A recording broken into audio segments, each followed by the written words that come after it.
Swayam Prabha. Digital India. Educated India.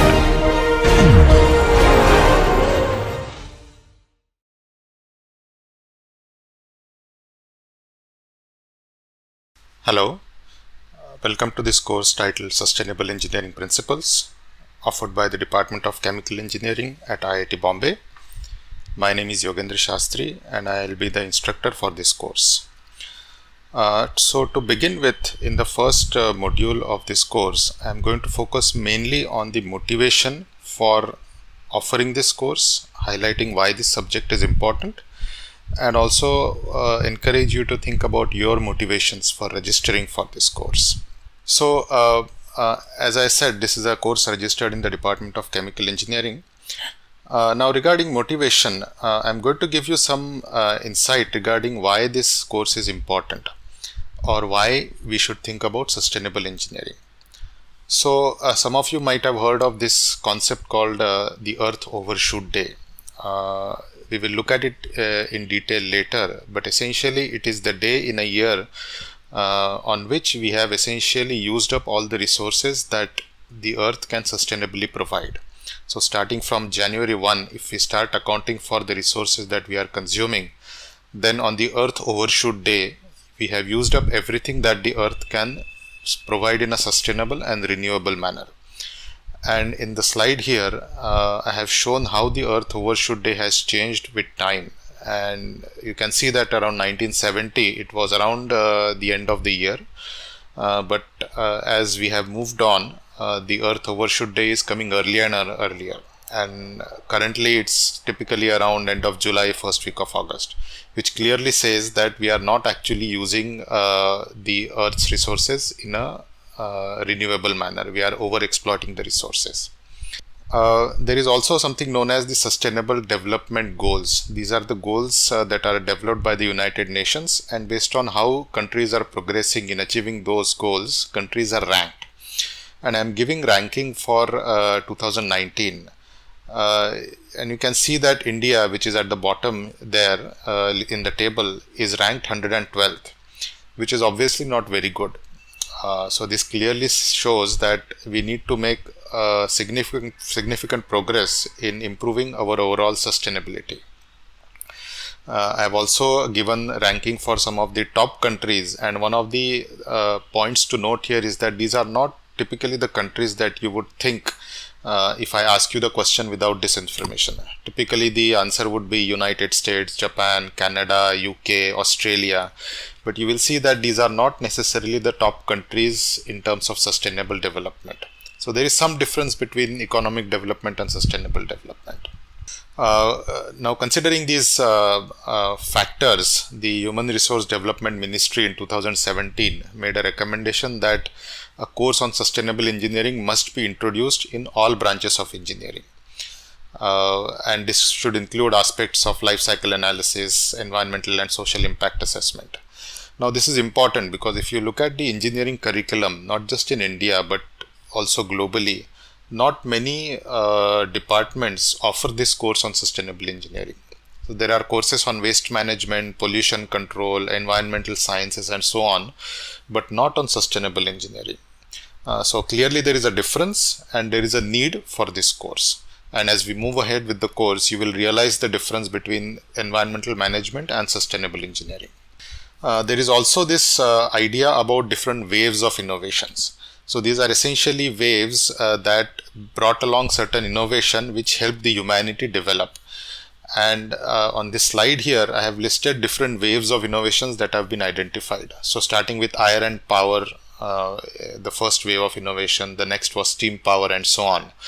And the last wave, which is the fifth wave, was about digital networks, biotechnology, software information, and so on. So we are currently going through that wave. And it is expected that the sixth wave of innovation will mainly be about things like sustainability, biomimicry, green chemistry, green nanotechnology, and so on. So these are all the things that come within the scope of sustainable engineering. So there clearly is a lot of interest or a lot of value that is identified for sustainable engineering or sustainability in general.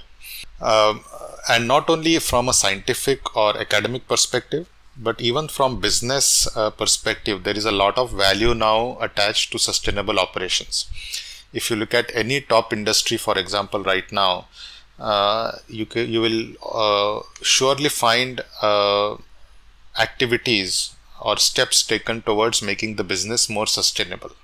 I have given you the names and links of some representative companies, and the links take you to their sustainability division. So most of the big corporations now have a global or corporate sustainability division, and through that division, the objective is to make the overall business operations sustainable. So the whole concept or the idea of sustainability is gaining traction not only from academic or societal perspective, but also from business perspective.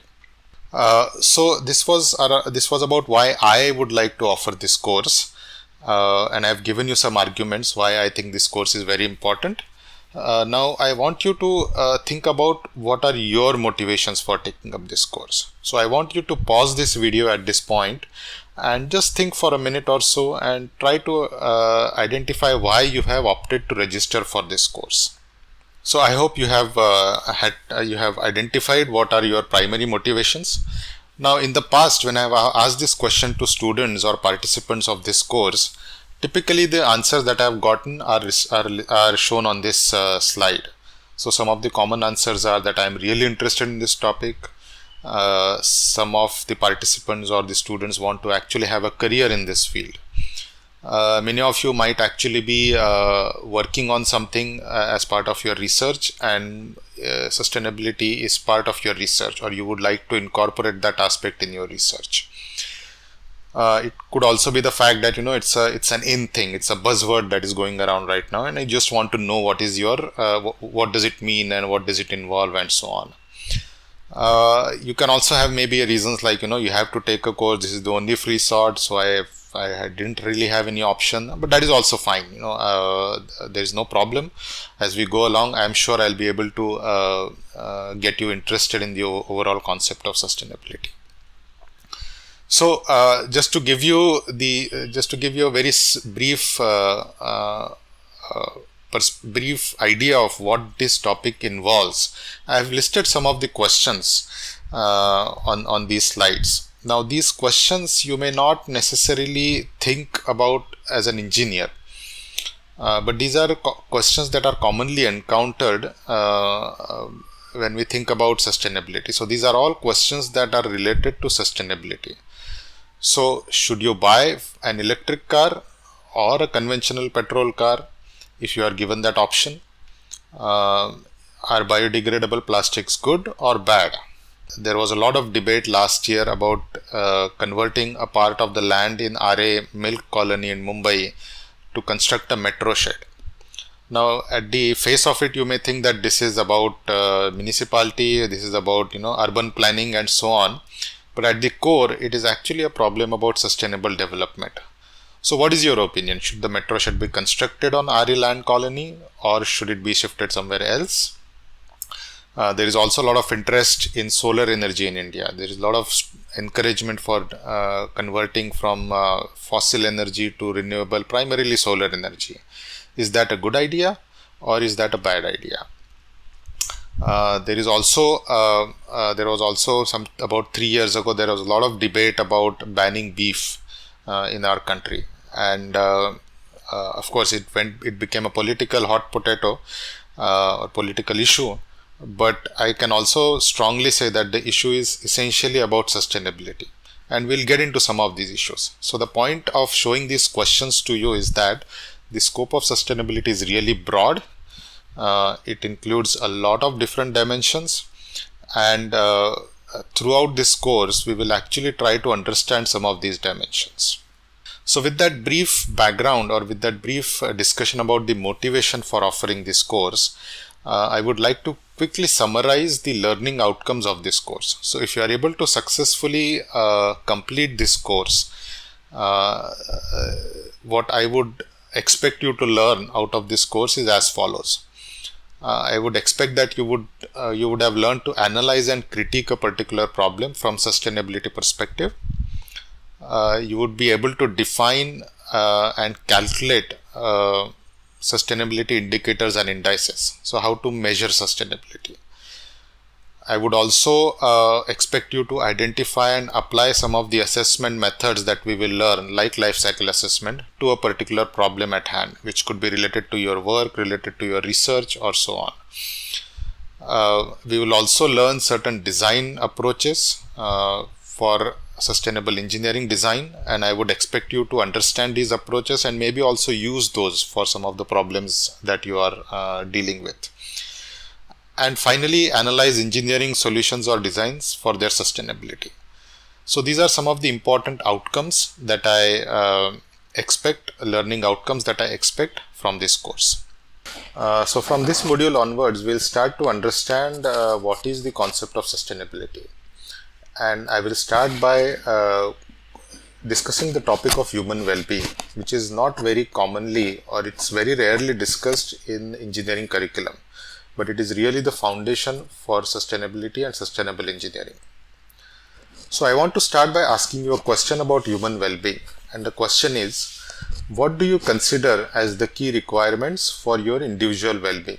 In other words, if I want to ask you, or if I ask you, if you have to say that you are doing well, what are the things that you would list as the necessities? So I want you to pause this video and on a paper list down all the factors that you think are important for your individual well-being. So I expect that you would have listed the factors that you think are important for your well-being, and some of the answers that are commonly given to this question are listed on this slide. These are typically factors such as good health, food, shelter and clothing, which we also call as roti, kapda and makan, clean air and clean water. Many participants and students also say that they would like to be connected with their family and friends. Social aspect is very important for them. They need to be socially connected.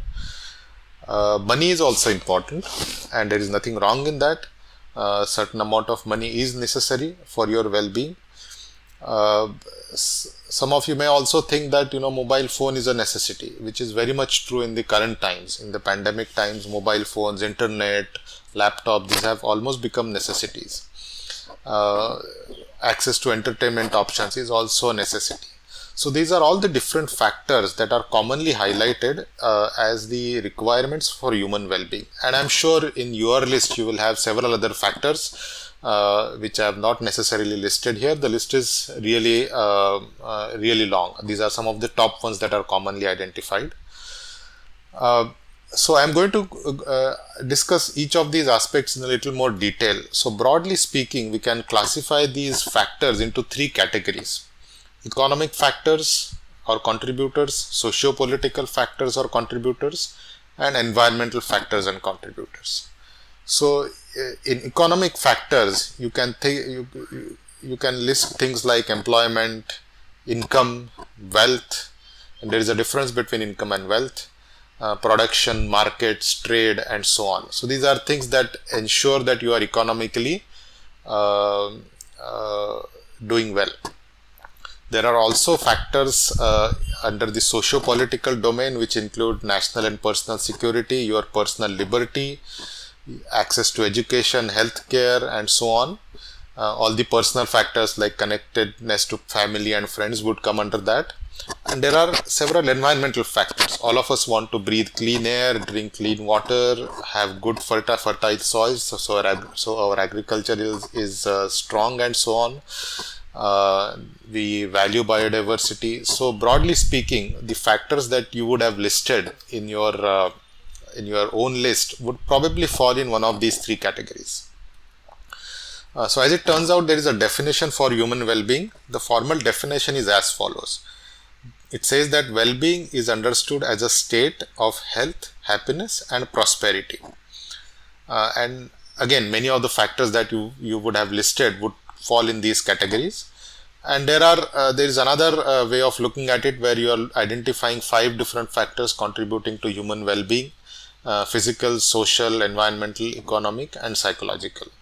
And your well-being is some combination of these different factors. Now I want to again follow up with another question. I want to ask you, which in your opinion is the most important factor in human well-being? So I want you to again pause this video and think for a minute and identify which in the list that you have created, which do you think is the most important factor for your well-being.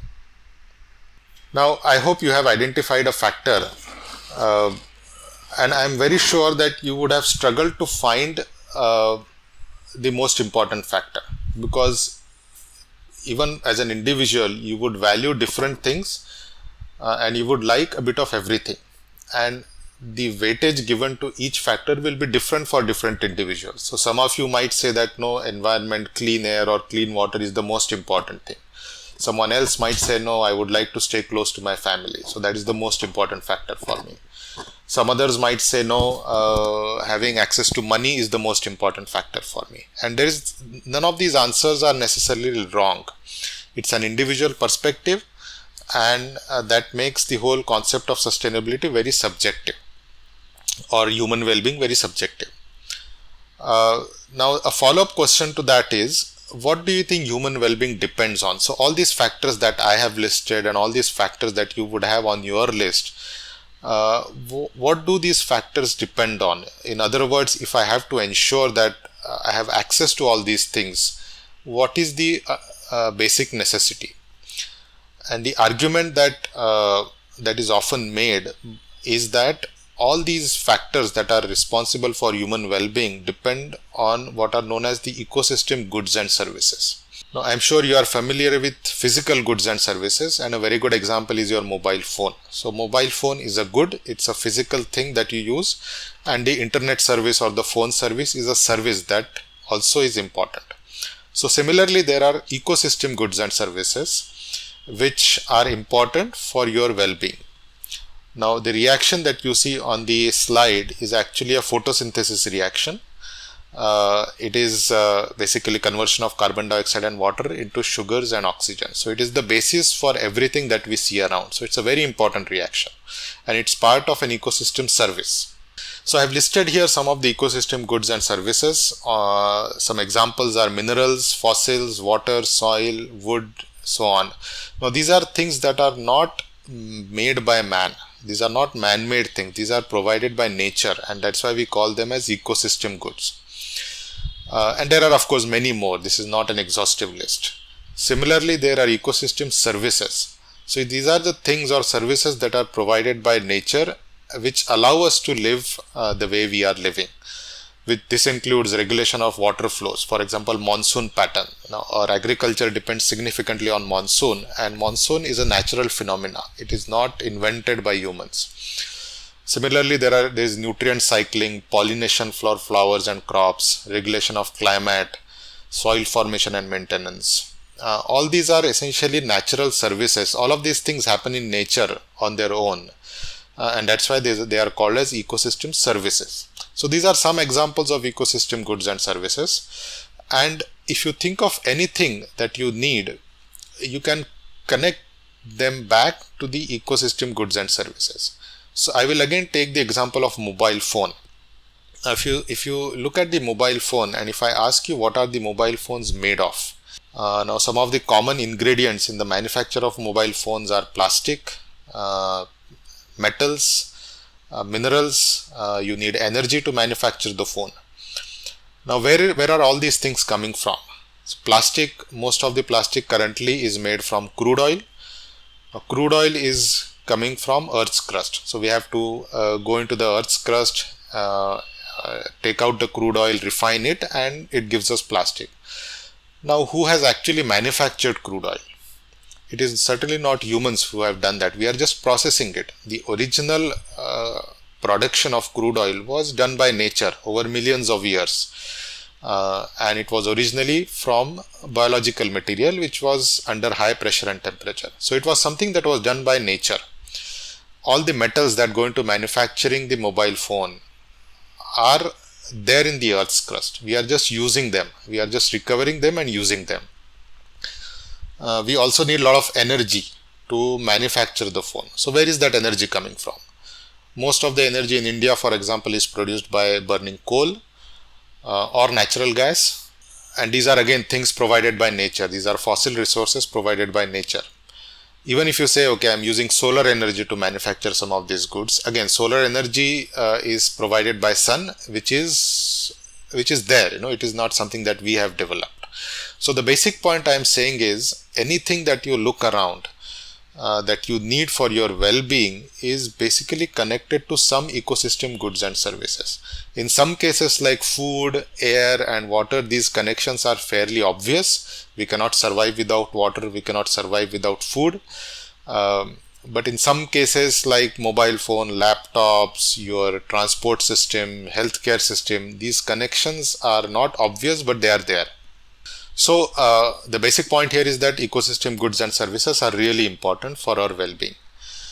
There is a report called Millennium Ecosystem Assessment Report, and this figure is coming from that report.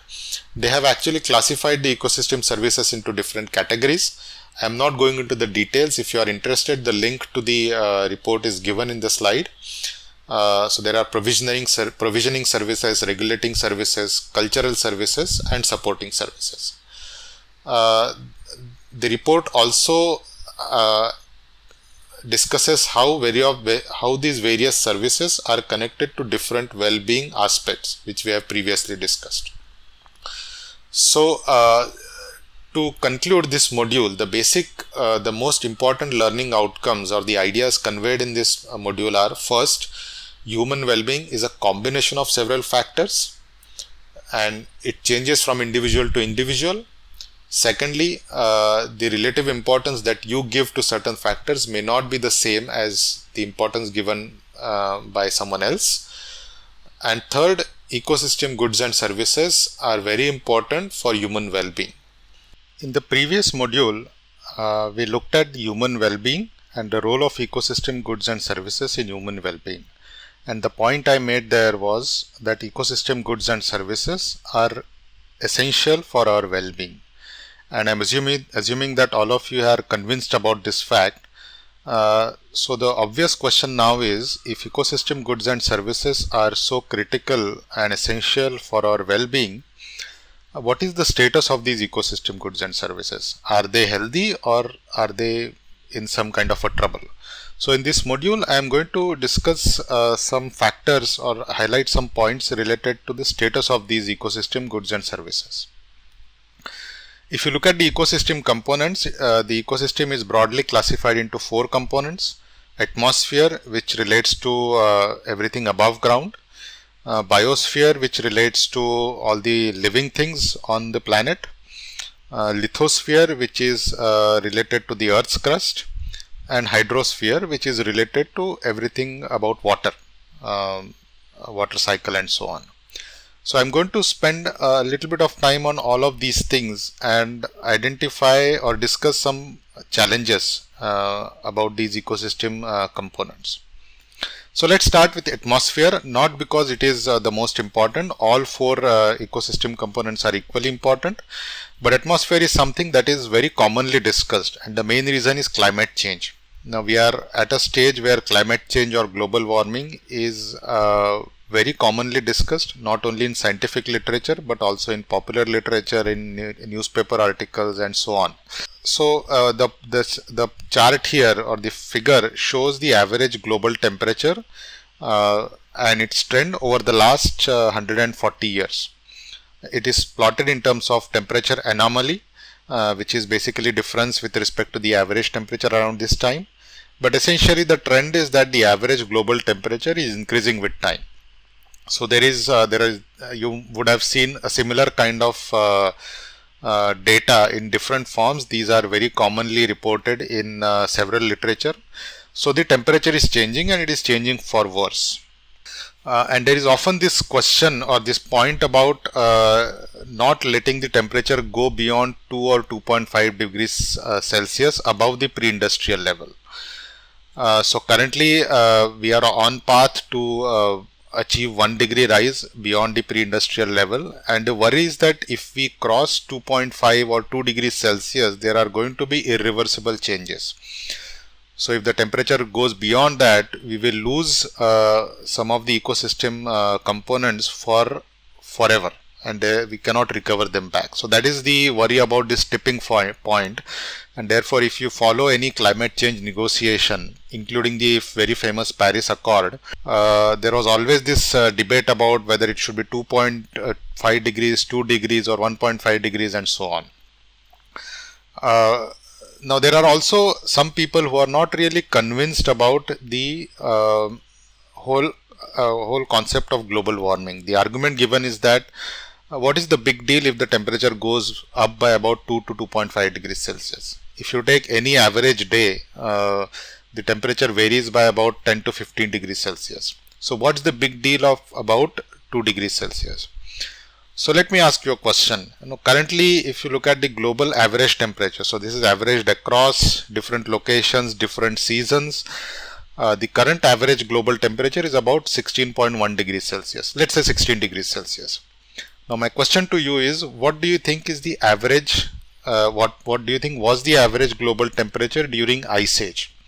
Just think about it, and I'll give you the answer in a short while. So the average global temperature during Ice Age was about 9 degrees Celsius. So the point I want to make here is that in a span of about 7 degrees Celsius, we have moved on from Ice Age to what we see right now. So in that context, an increase of 2 or 2.5 degrees Celsius is going to be catastrophic. This is actually just trying to visualize what will happen if the temperature rise does take place, and one of the major implication of that will be sea level rise because of the melting ice in the polar caps. So this is not a real image, this is a photoshopped image which I have adapted from CNN website, and they had done a study where they tried to predict what will happen to major cities in the world if you have 2 degree and 4 degree rise in temperature. So this is city of Mumbai, gateway of India, and the figure on the left shows what will happen if there is a 2 degree rise in temperature, and if there is 4 degree rise, which is a really bad scenario, you will have a lot of land that is submerged in water in coastal cities, including Mumbai. There was another recent study in 2019 which tried to predict the land that would be submerged because of sea level rise. And this is a picture again for Mumbai. And if you are familiar with the map of Mumbai, the zones that are highlighted in red are the ones that are expected to be flooded by water because of sea level rise by 2050. So our very own IIT Bombay campus could be much closer to sea coast than we are today, as predicted by this study. So the problem basically I'm trying to highlight is that climate change is real. It is we are not actually taking care of it, and it's going to have catastrophic effect.